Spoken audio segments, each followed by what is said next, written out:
Good morning. Today is Friday, March the 5th, and we continue our daily Lenten devotion in reading our book, The Bright Evening Star by Madeleine L'Engle. We begin chapter 5, A Horse Named Humphrey. When Ethel Hines invited me to be a part of a conference on the mythic in children's literature to be held in Dublin, Ireland, I immediately said yes. And then I suggested to my friends Barbara Braver and Lucy Shaw that they join me in Dublin, and that we go on to Iona and other holy places. To my delight, they both immediately said yes. Barbara, called Baba by Lucy and me, took over the accommodations using an excellent book listing beds and breakfasts. To her chagrin and ultimately our delight, she got the currency mixed up, reversing the order of dollars and pounds, reversing the exchange rate, and by the time her mathematical husband pointed out what she had done, well, the reservations had already been made, and we stayed at much more elegant places than we had planned or expected. We gulped at the expense, and then never regretted it. Every morning we ate full Irish or Scottish or English breakfasts. We all liked haggis, skipped lunch, and relaxed over dinner. I don't remember the weather, only our delight. Did it rain? We talked, dreamed, and prayed together. Everywhere we went, we touched and were touched by the holy. We fell in love with the fields of sheep and the wonderful border collies who herded them. We saw entire hedges of blooming fuchsia. In northwest Connecticut, we're doing well if we can keep a hanging basket of fuchsia blooming for just a few months. Here the hedges were radiant with spontaneous blossom. If Jesus had not actually walked the trails where we traveled, perhaps Joseph of Arimathea had, for that is the tradition. In the very air there was a sense of compassion of Jesus, his healing love, his demanding freedom. Every step we took reminded us of the scandalously particular love of God, which sometimes we forget in the over-busyness of our daily lives.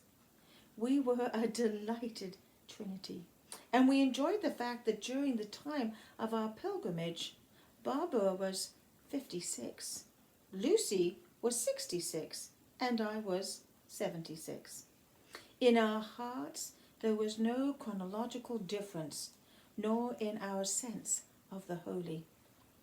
Barbara and Lucy came to join me in Dublin in time to make the trip to New Grange, where there is a temple which is 5,000 years old, 2,000 years older than Stonehenge, and 1,000 years older than the pyramids. The building is covered to protect it, but we could still see the opening above the entrance, through which, on the winter solstice, the sun's ray pierces all the way through the temple to an altar in the center of the building. Whoever the people were who lived there 5,000 years ago, they were astronomically and mathematically sophisticated. But this one building is all that is left of what once must have been a complex civilization. To whom was the temple dedicated? Whom did they worship?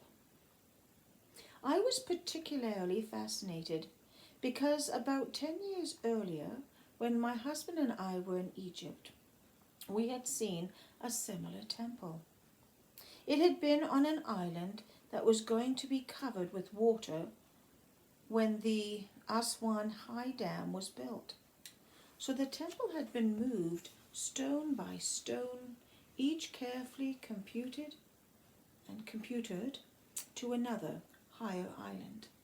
This temple, like the one at New Grange, had been designed so that so that at the winter solstice, the sunlight would shaft through the building to the altar. Different gods, 1,000 years apart, but the same awe at the movement of the sun and the stars in their heavenly patterned dance. 2 temples were built with the same kind of astronomical and mathematical precision as cultured as that of the 20th century engineers who moved the Egyptian temple to higher land. Does each civilization assume that it knows more than the ones before? Despite all the aid of our superb computers, the mathematics were 15 seconds off at the moment of the winter solstice. Why does this give me comfort? We do not always have to be right. What we did in moving the temple was, nevertheless, marvelous. What is there in the human psyche that calls for a temple in honor of the Maker? Bella, Lucy, and I left our college dorm rooms in Dublin and the community of friends and colleagues that we had found there and flew to Scotland and picked up a car. The 3 of us were open to what each day had to teach us, the people we met, the villages, the narrow roads, the sheep, the dogs, the flowers. We tried to be open to the holiness of place, and we talked about the holiness of words. We talked about ruins, those ancient collections of words put together at a time when words were understood to have power. Power that came not only from the people who spoke the words, but from the words themselves. We can heal with words, and far more frighteningly, we can hurt. In so-called primitive societies, today it is known that words can kill. Even evil thoughts can have murderous effects. We use words with both intents, either consciously or subconsciously. I remember one cold Sunday in New York when I wore my warmest coat to church with a pin on the label in the shape of a frog.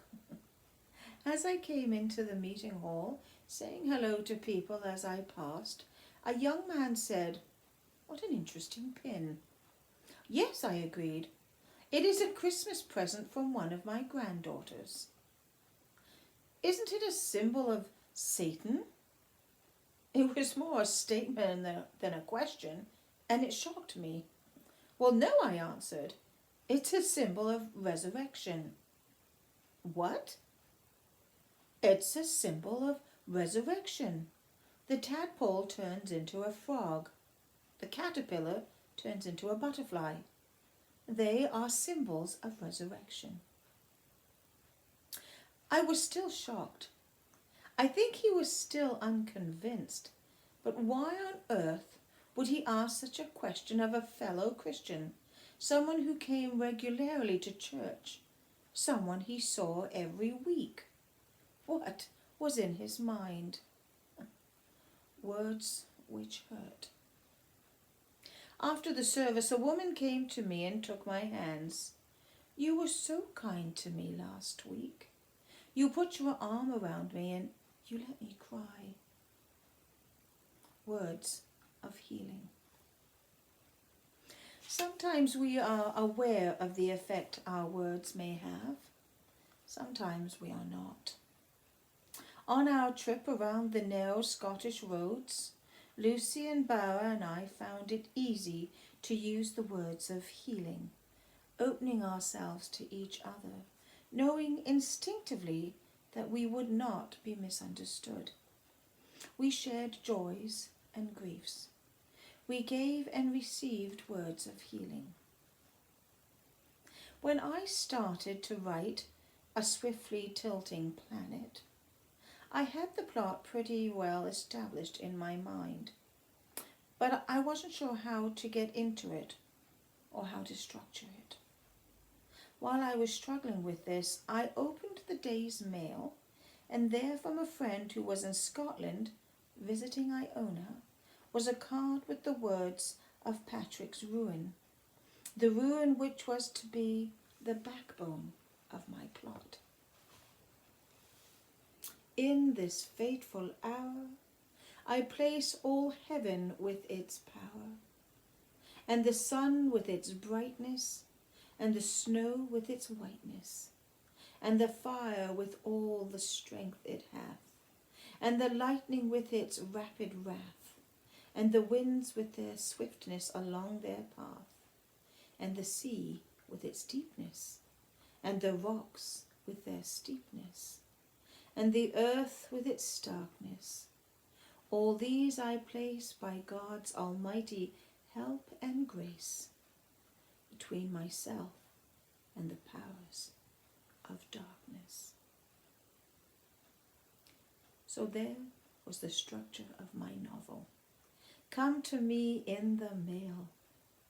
I thought of those words often as we drove across countryside where ruins and blessings and mysteries were still part of the air that we breathed. Spontaneously, we were opening ourselves to the holy.